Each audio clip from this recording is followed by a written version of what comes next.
Hello and welcome to Big Boy Bigger Dreams with me, Eden Lunkson. I am the big boy with the even bigger dreams, and I'm currently coming to you from what looks a bit like a dungeon, but is actually a sort of technical room in the pit of the Grand Opera House, York. There's lots of wires sort of about, lots of cables that all look particularly like I shouldn't be playing with them. A lot of carabiners on strings here. It's all very exciting. Lots of lights, there's a saw there. Hopefully I'm safe, but who knows. It's been a minute and I'm sorry, but in my defense, I've been very, very busy. So I'm recording this on the 30th of December. That's right, 30th of December. So I've managed to fit one final one in before the end of the year, end of 2025. End of play, end of Q4, however you want to call it. Welcome back, and it is my plan, as it is every year, to keep regular episode uploads going into 2026. Let's see how that goes. But anyway, to start off with, I thought I like to give names to these episodes, and today the name I've given it is Creative Island Upkeep and Maintenance, which will make more sense towards the end of the episode. Yeah, there you go. So yeah, in my defense, I've been super busy. But let's do a mental health check-in. For clarity, or for honesty, I actually tried to record this podcast, this episode 51, early on in December, or maybe even last week in November. But I got distracted, got too many things on, and I actually wrote out a load of things, including a mental health check from that time. So the mental health check from then was a state of sprinting. You know when you turn the lights off as a kid and you run up the stairs, because of monsters or whatever, but then you realise you live in a 5-story house and you just keep sprinting, and there's just no stopping. That's what it's been like for me. A little bit, I would say. That's how I felt at the time, because it was just like I was teaching loads. I had a run of Rent and then a run of Dreamgirls, and then it was like I'm heading towards pantomime for the start of December, and it was just like, keep going. You've got this. And it was just relentless. Like, I was so knackered by the end of it. It was just so exhausting doing all those things. But then now I've only got 7 shows of Panto left out of 44, 43, don't know. So I'm on the final week. It's sort of early in the week. It's a Tuesday, is it? Or is it Wednesday? It's Tuesday. It's Tuesday of my final week. So my final show is this coming Sunday. And yeah, so it's like I'm at the other end of the thing I was thinking about when it came to the sprinting. And now I think I'm less in that state of sprinting and more in a state of, I feel like I'm standing on the deck of a big ship, right? And it's like a black and cold night, but I'm on the deck and I've got like a blanket wrapped around me. I've got my hot chocolate. I'm feeling safe. I'm feeling secure.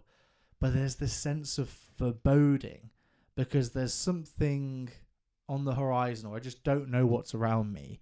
And as long as the ship keeps its course, I will be fine. I will be safe. But otherwise, it's going to be, difficult. Yeah, basically, we don't want anything to go wrong. And I'll be fine, which is always true. But it's because things are going pretty well. Pantomime's been pretty ace, I won't lie. Yeah, it's been pretty incredible. The pantomime schedule is pretty grueling, but I've really, really, really, really loved it. And like this month has been a testament to like what I want my life to look like as in terms of being a professional musician. So I'll get more into that as we get into the log. So let's get into the journal. Those who are new to the podcast, this is a podcast log or a plog. I probably should trademark that, except I'm so sure someone else will come up with it because it's such a simple, stupid idea. But there we go. Anyway, it's the festive season, Christmas, and I had a wonderful Christmas. But let's go back all the way to November. So I did a run of Rent at the Bridewell Theatre, which was a lot of fun. They made me play on electric kit, which hate playing on electric kit. Hate it so much. It just doesn't feel the same. Doesn't feel good. Just feels bad. Just like is not a good vibe in my opinion. But I did it, and it was fine. And it was a really fun band. It was quite a good production as well, I think. I've played Rent a couple times before, and it was just kind of nice to be playing stuff that I knew quite well. And then, the week after, I had Dreamgirls, which was also a lot of fun. Although that's a show I do not know at all. I know it very intimately now because I played 2 weeks of it. But that was a show where I really didn't know what to expect. I knew it was going to be fun. And then the band was so good, and we were so fun, and like the shows were really good, and we had some incredible singers, especially Jazz and Lashea, who were the two sort of leads. Oh my god, they were incredible. Oh, they were so good. Lashea like singing I'm Telling You I'm Not Going every night. Like goosebumps. It was just such a great show to play. Oh my god, it was so fun. I will say one thing was less fun about that show. So when you're doing Amdrams, when you're doing any show really, you get reviewers in, and usually they're pretty good reviewed. In fact, we were pretty well reviewed by a lot of people, especially Musical Theatre Musings, and other reviewers said we were really good. But then we had this one review from this old bloke who came on opening night, and he dedicated an entire paragraph to how I, the drummer, he didn't name me, but he said the drummer, ruined the show. Because I was too loud, and I was thrashing and bashing, threatening to knock his fillings out, and that I was auditioning for a heavy metal band, and I ruined the show because he couldn't hear anything. Now, forgive me, but that is A, a sound issue, B, kind of a taste issue as well, and C, not like what a weird like it hurt. It hurt a lot, and I remember reading the review. So we did 2 weeks of it, and we finished the first week, and when we came back in on the Monday, I think, or maybe the Tuesday, whatever the first day was of the second week, the review had come out, and I read it. And there's a special feeling when you're calling your mum crying in an interval as a 31-year-old man because of how you think you've failed. You think you've failed your entire life because you've been, preparing, practicing, working hard, and then this one guy came to see the show. This one old dude came to see the show, and the drums were a bit loud, and he decides to spend an entire paragraph talking about how I ruined the show. That hurts, and it sucks, and it was really just like hard to hear and hard to read, and just it shook me. It really, really shook me. It properly shook me to my core, and it shouldn't. Like, it's just some guy doing some review of some Amdram, but it really, really hurt, especially because I felt very proud of the drumming I was doing on that show, and I was very proud of that show. But that theatre was kind of notorious for being hard to mic and hard to level. But it's like the Amdram Theatre in London because it's cheaper than the rest, I guess. So that was a big shame. And it really, really, really, really hurt. It really, really hurt. And sometime around here as well, I got out a box of my Christmas jumpers. Me and Maria were like going through my Christmas jumpers, and I put a couple on, and I just didn't fit in any of them. Now, I don't know if I've ever really fit into any of them properly, because they were all bought at like Christmas time, and you never have enough time to wear it, so you don't really care if it doesn't really fit. But they all just didn't fit, and I felt so fat and so gross, and yeah, just hated it. Hated it. It was a really rough experience, to be honest. So yeah, it was just like a bang of like terrible review, crying to my mother in the interval at 31, and also I don't fit into any of my Christmas jumpers. So I'm thinking, not only am I failing in my career, but I'm also really fat. So not ideal, really not ideal, really not a good place. And I felt so panicky, especially because on the 1st of December I went up to York, which is where I am now, to play on pantomime, to play on the Cinderella as part of UK Productions' production of Cinderella. And it's at the Grand Opera House, and I've had an absolute ball. It's been fantastic. Like, during that, I've also done some drum charts for A Lesbian Love Story, a show that's currently playing in Singapore. So some of my drum charts are currently being played by a drummer in Singapore. What?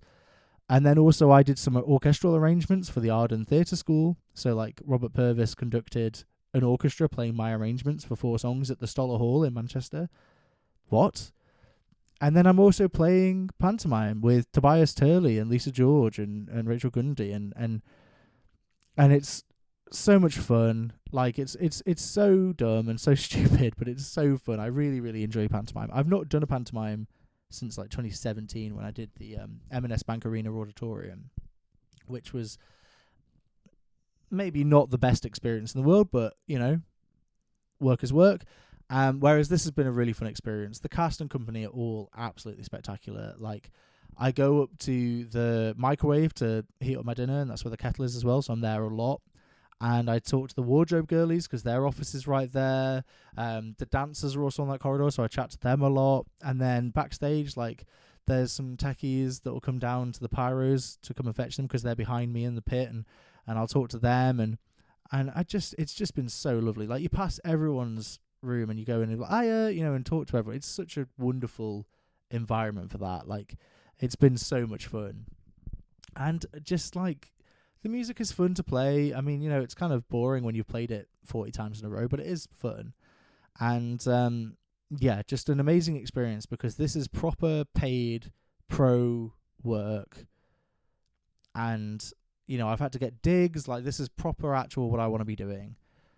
And I'm really trying my hardest to manifest a tour or a regional production, something. This is my life. This is my career. This is what I need to be doing. And I feel that very, very strongly. Now, Christmas. Let's talk about Christmas for a second. Christmas was amazing. I had a really, really lovely time. I know not everyone has a lovely time at Christmas. And I won't lie, I've had some bad Christmases. But I have to say, this Christmas was sublime. Kate hosted, my sister, in Nottingham at her new big gangster house that you get for being a barrister married to a pilot. Because that is a power duo beyond power duoing. Power duoing. The Roger. And that's a 30 Rock reference for all my 30 Rock heads out there. All my 30 Rockefellers. All my 30 Rocks. All my Throckers. What's happening?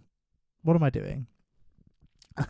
I'm in this weird little room and I can hear people going up and down the stairs into the pit, and I'm like so scared that someone's going to open the door and I'm going to be like, you know, like, oh, I'm just recording a podcast log that's about me trying to make it as a musician. You know, like they'll open the door and I'll be like a cockroach and scatter.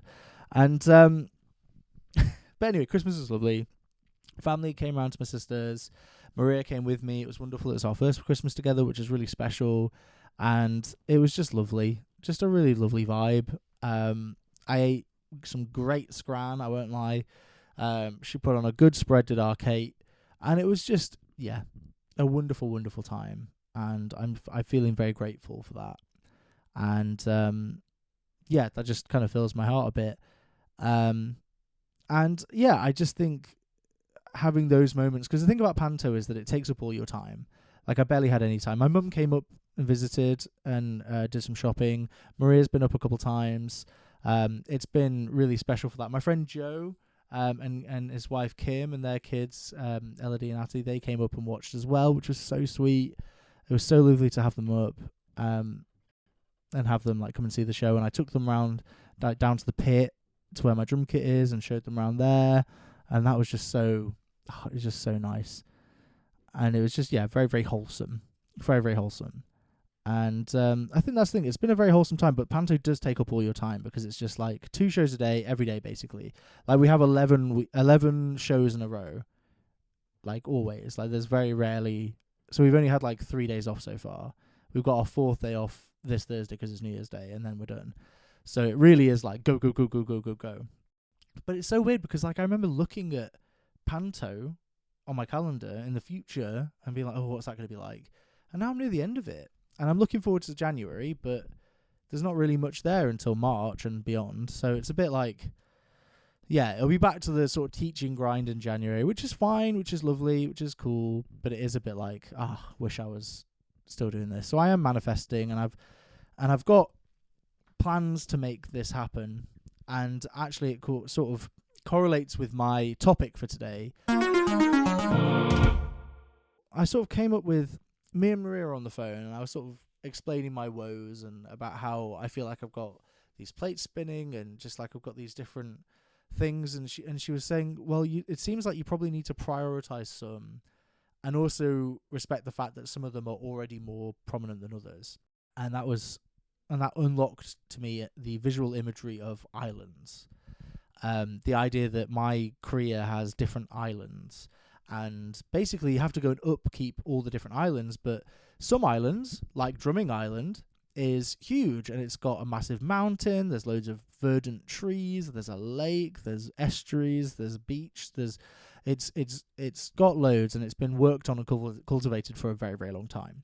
Like, I have been drumming for 20 years, and I've been drumming professionally for like 15 of those, 14, 15 of those.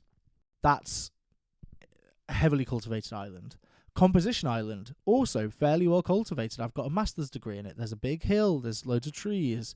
And then tacked onto that island through loads of different little bridges, because they're basically almost the same, is Writing Musicals Holm, I call it. So it's like a little side island to composition, because that is a big up-and-coming thing for me, is writing musicals. And I'm trying my hardest to write musicals and make that my focus, like I have been doing all year.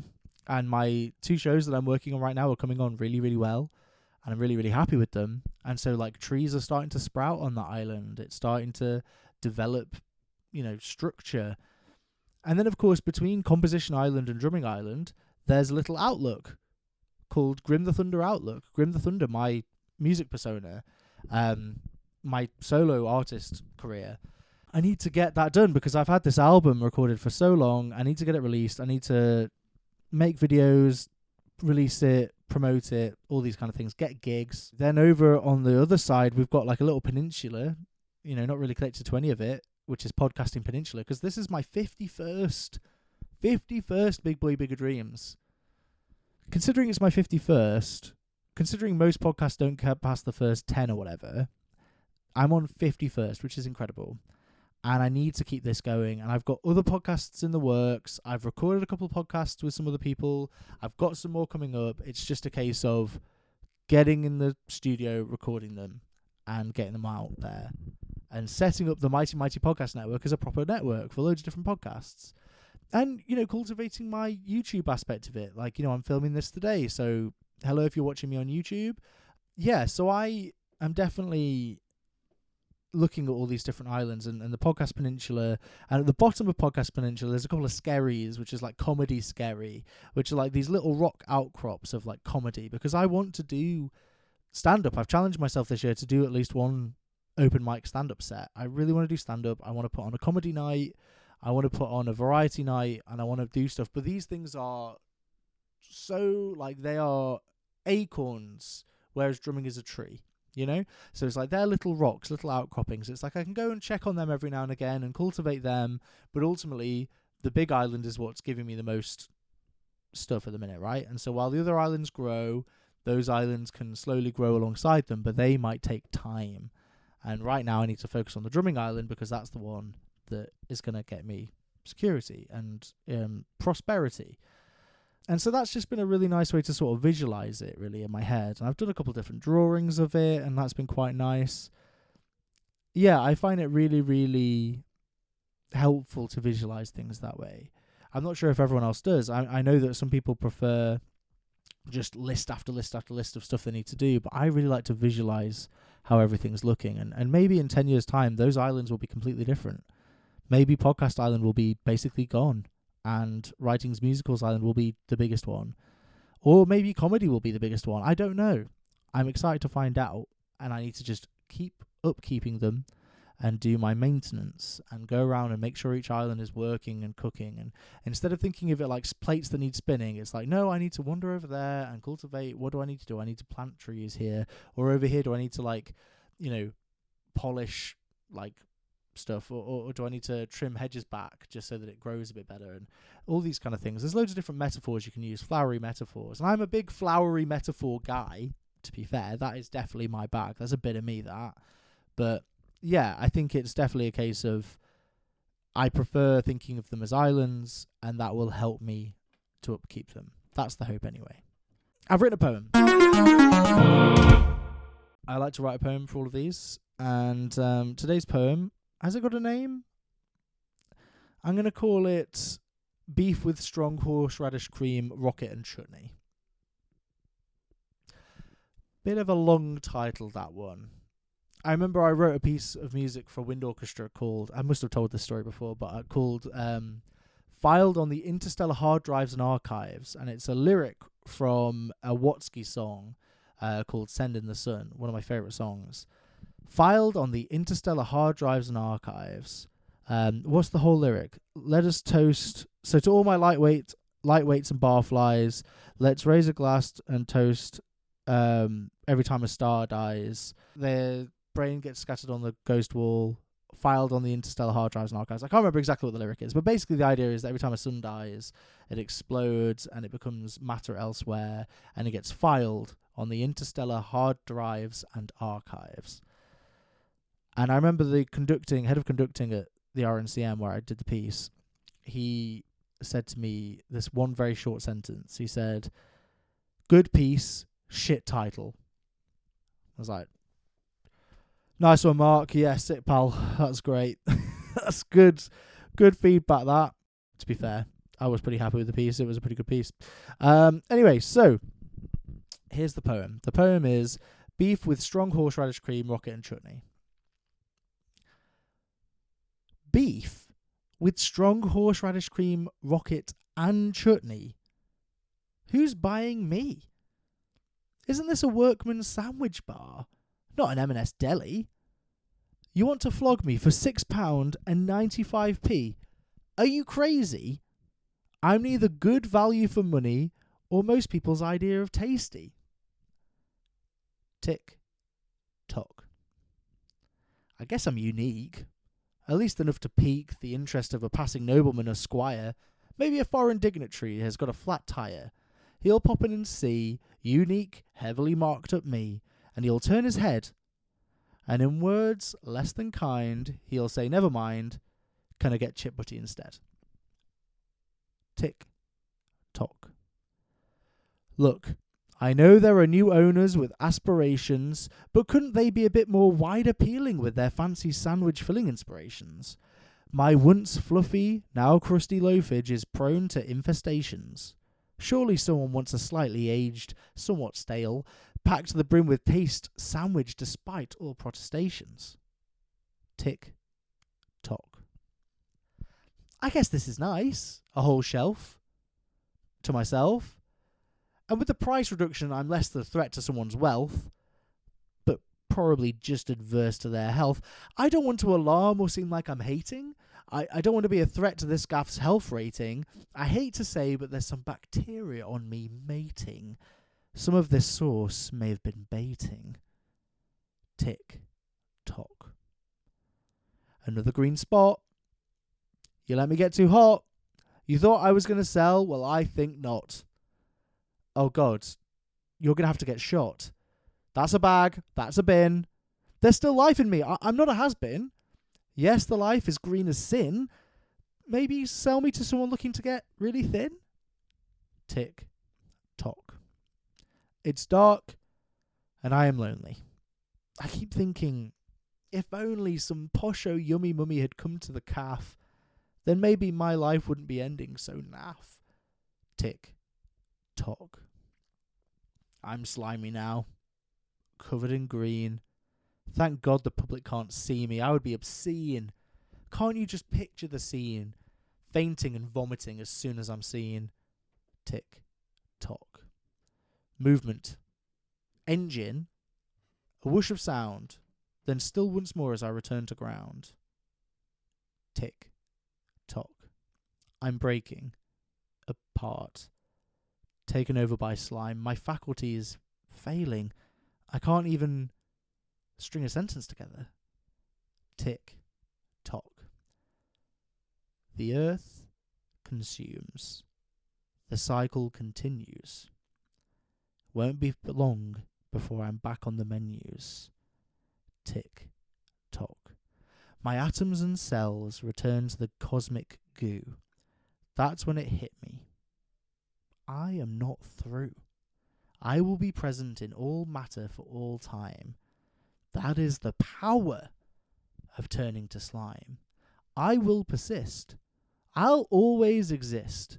No one wanted strong horseradish at one moment, but at another, they didn't want the atoms that made me, so I must stop their self-torment. Tick tock. I am eternal. So are we all. Matter persists, no matter how small. Tick tock. I am here. Tick tock. And always will be. Long poem. That is a long poem I just read to you, and I hope it was good. A bit more sort of silly, that one, with the sort of weird sort of philosophical turn at the end there, but I hope you enjoyed it. I'm going to give you a little Mount Rushmore. We like to do a little Mount Rushmore at the end of these things. So today's Mount Rushmore, so my top 4 are Christmas songs, being the festive season. I know we're looking at Christmas in the rearview mirror now, but I like to think of my top 4 Christmas songs, and they are as follows. Christmas Wrapping by the Waitresses. God, I love that song. And I think the rap or whatever is quite good, and the song itself, the idea of, you know, oh, I've been trying to get this guy and it just never happened, and I saw him at this party, and now it's Christmas and we both need cranberries. Hey, and we get together. Bahaha. Lovely. But it's the brass lines that get it for me. The da da da da da da da da da da da da da. Those brass lines, when they come in and the when the trumpet goes up the octave, it like hits, it like scratches something at the back of my head and makes me go, oh, it's just so good. And especially when it gets to like the ba ba da ba da ba ba ba da ba da ba ba ba. It's just so good and such a banger, and it's just one that you just want to scream along to. I wish I could. I need to learn the whole rap so I can sing it all, but it's just such a vibe. Feliz Navidad. Can't remember who it's by. Cannot remember who that's by at all, but Feliz Navidad. Feliz Navidad. Ba-da-ba-bo. Feliz Navidad. Feliz Navidad. Prospero año y felicidad. See, I do know the Spanish. You thought I didn't then. You thought I was going to start singing that and not know the Spanish, but I know the Spanish. Prospero año y felicidad. I think it means have a prosperous new year and a happy Christmas, I think. But that when it comes in with like, I want to wish you a merry, like, that's a, oh, I have to scream that. I have to scream that. And it keeps coming around as well. They sing that like 6 or 7 times. It's just like every time you're like, yes, it just absolutely gets you going. It's like, if they need me to go to war, they need to play that song first, and that's what will get me in the mood to go killing folk in a festive way. Now, this third one is a song from a TV show, and it's a TV show called Bob's Burgers, who are known for doing lots of amazing songs, so much so that they even ended up creating a musical TV show, the same creative team, called Central Park. But there's a song from an episode, a Christmas episode, I think it's a 2-parter, where it's not Krampus, but they think there's the Bleaken. The Bleakening, that's what it's called. And they think the Bleaken is stealing Christmas ornaments and stuff and Christmas things. But it turns out sort of the sort of queer community of the place, it's not called Bog Harbour. What's their actual town called? Can't remember. But the queer community, their gay club has been shut down, so they've stolen a load of ornaments from different people and set up their own gay club in a warehouse for Christmas. And Todrick Hall sings the song called Twinkly Lights. And it's lovely because Linda is upset because she's like, why are they stealing stuff? Why are people stealing stuff? And when she gets there, she's like, oh, I didn't know it was to do this. I'd have helped. And it's just beautiful. And this song, Twinkly Lights, is just such a vibe and so beautiful. Todrick Hall sings it gorgeously. And what is it? Twinkly lights, see how they shine. If one of them goes out, then none of them shine. At least that's how it used to be. Now LEDs work a little bit differently, but you get what I mean. And that's just such a funny turn. It's such a good song. It just vibes. It just goes. I think that's the big thing. When I'm listening to Christmas songs, like Gaudete is great, and, you know, A Spaceman Came Travelling or whatever, and I Believe in Father Christmas, lovely. But I want ones that go, that are like, let's party, let's scream along to these songs, which I think definitely counts for the next one. Santa Claus is Coming to Town, but specifically the Jackson 5 one. When you're opting up, Santa Claus is coming, when you're screaming that, oh my God. In the car, driving home for Christmas, R.I.P. Chris Rea, singing that song, is there a better feeling? Probably, but that's pretty good, I would say. I would say that's pretty great, actually. Yeah, anyway, this has been a bit of a whistle-stop podcast. I feel like I've just sort of gone. But I'm hoping to try and record more of these in the new year. Hopefully every fortnightly. That is the aim. That is the goal. It's one of my islands that I need to upkeep. But sometimes you accidentally let a couple trees fall by accident, or you might accidentally let water come too far up and reclaim too much of the land. But I am endeavouring to make this happen. I love you all. Thank you so much for listening. Thank you to my long-time listeners. I'm thinking about setting up a Patreon, which is stupid because only 3 people listen to this. But the idea is that if I can create more podcasts and more stuff, and I can use the Patreon to be able to create more and more stuff, that would be fun, wouldn't it? Wouldn't that be nice? And I could actually make some money off this thing. But it is a labour of love, and I love doing it. And I love sharing this journey with you all. And currently I've got no professional work booked in for next year, apart from Panto again next year. I've been asked back. Woohoo!